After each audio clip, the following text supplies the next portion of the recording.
All right, guys, welcome back. Welcome back. I'm going to talk about Happy Gilmore 2. Happy Gilmore 2, it's absolutely incredible, after all these years, and yes, I'm talking about almost 30 years to see Adam Sandler and his character as if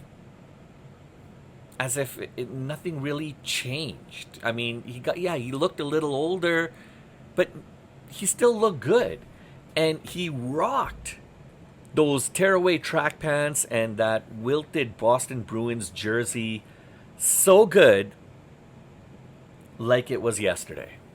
I mean, Adam Sandler didn't miss a beat. He definitely kept that signature look. He kept that style, his approach, his smash mouth attitude. Um, Adam Sandler's back, guys. So I got some questions. But before I kind of get into my real questions and thoughts on that, I want to talk to you a little bit about this movie because I watched this. I watched Happy Gilmore when it first came out 30 some years ago when I was a youngin', and I was generally like, it was that slapstick humor, kind of stupid humor, but it was funny. There were parts of it that were funny, and the jokes and all that. And I mean, it's Adam Sandler. I mean, come on. And when I watched it, there was a lot of the same kind of jokes that kind of came back, and yeah, you're gonna get that, but to be honest, I knew what I was expecting. I knew what I was getting into. I knew what I was, what I was going to be watching because I watched the first film. I'm familiar with this type of movie and movies, and I'm familiar with Adam Sandler, and I'm familiar with the character, right? So I knew what I was getting into.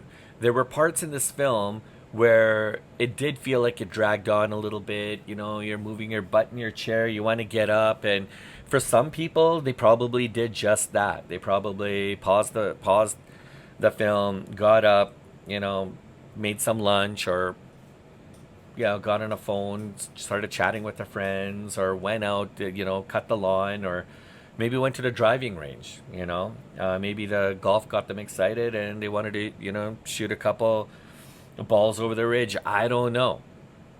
But for me, I watched it from beginning to end, and it was absolutely impressive to see Adam Sandler in his old role again. And he looks great. Yeah, older, sure, but he still looks good. And that's that character's evolution, right? I mean, he had that same wild swing that many, I'm sure, would are probably trying to perfect, on the golf course.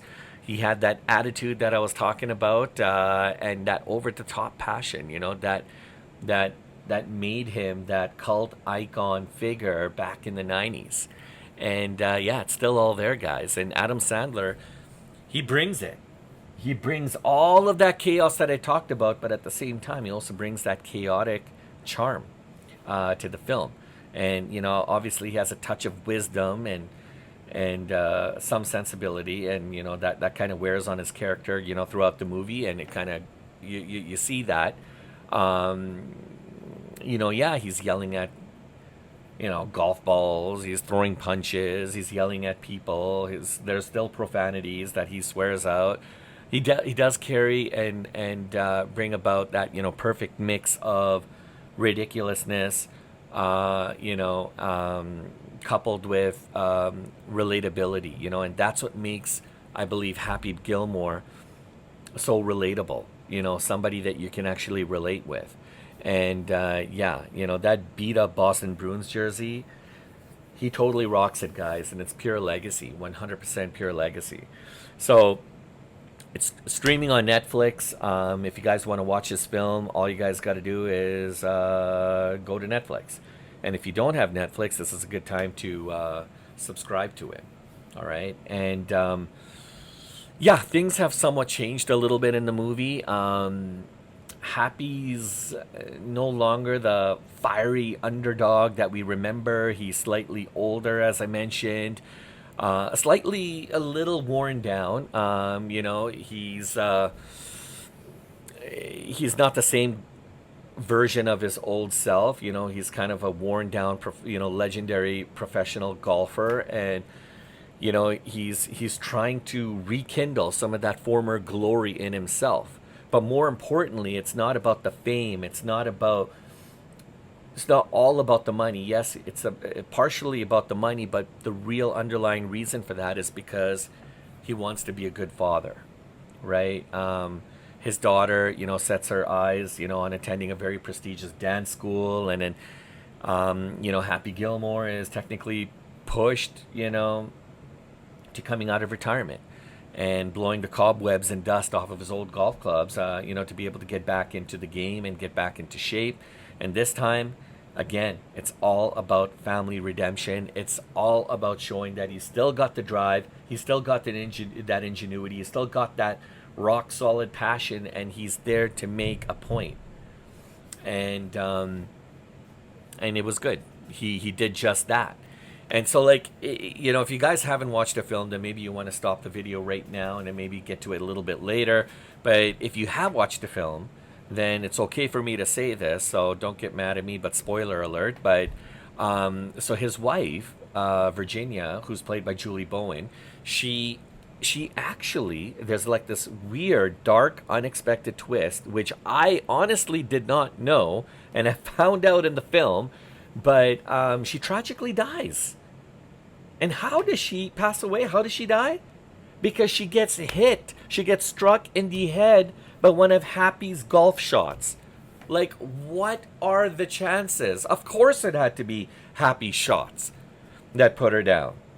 Yeah, definitely a wild, very twisted, dark, satirical point in the film that you would never expect. But it definitely sets the stage for this very emotional journey, and right off the beginning. So I guess they had to bring that in early enough so that you kind of get over it, and then it kind of just massages and blends right into the reality of the film, right? So anyhow, the movie definitely brings somewhat of a different vibe, right, than the original, and that's definitely not a bad thing, guys. I mean, while it's not as wild and carefree as the first one, it definitely leans into that Happy Gilmore vibe, that humor that comes with growing older and evolving.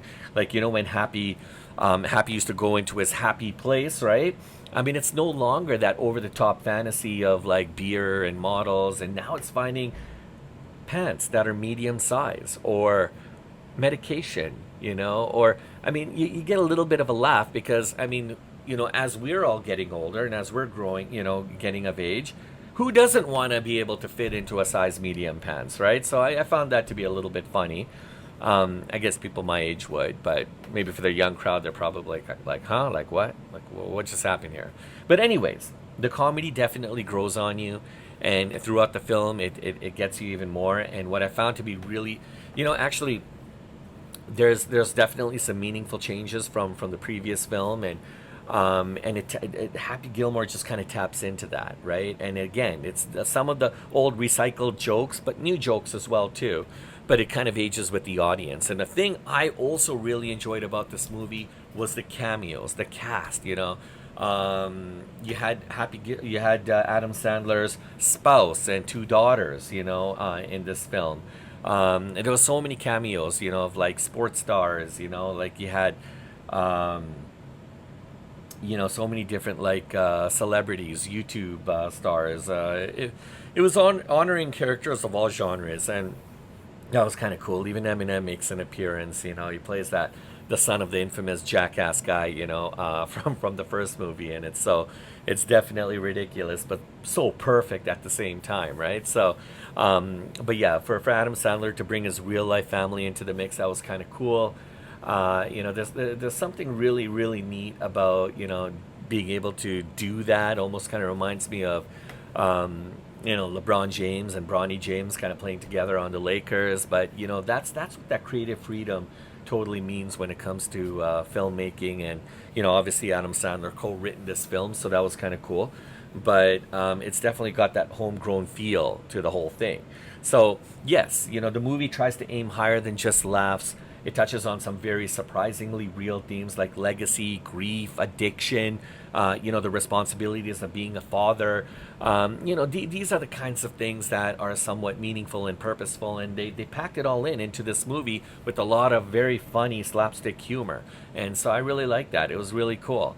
Yeah, you guys, if you guys want a good laugh, definitely watch this film. It's definitely worth watching. I think you guys will be. I think there'll be moments where you do laugh, and it's not like one of those films where I'm like, oh my gosh, where did the time go? I'm never gonna get that time back. I shouldn't have watched this film. To me, it wasn't like that. So it was really good. So anyhow, love to hear your guys' thoughts and comments. Did you guys watch the film? What's your favorite Adam Sandler film, by the way?